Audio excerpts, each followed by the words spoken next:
बीते दिनों दरभंगा नगर थाना क्षेत्र के जीएम रोड में भूमाफियाओं द्वारा जघन्य कुकृत किया गया था, जिसकी खबर मीडिया में चलने के बाद आज दरभंगा सांसद डॉक्टर गोपाल जी ठाकुर ने घटनास्थल का दौरा कर पीड़ित परिवार से मुलाकात कर घटना की संपूर्ण जानकारी ली। सांसद डॉक्टर ठाकुर ने कहा कि यह अमानवीय और अत्यंत पीड़ादायक घटना है और उन्होंने यह भी कहा कि इस घटना में संलिप्त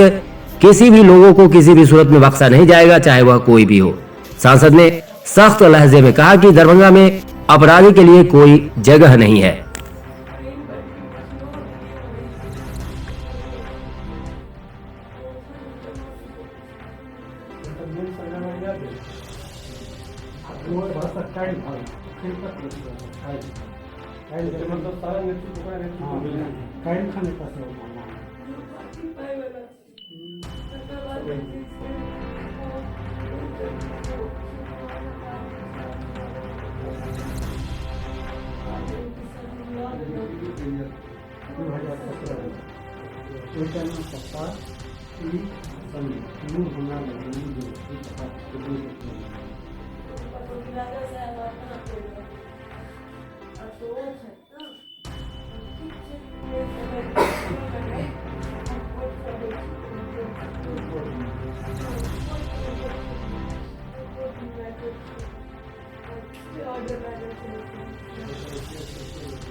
हम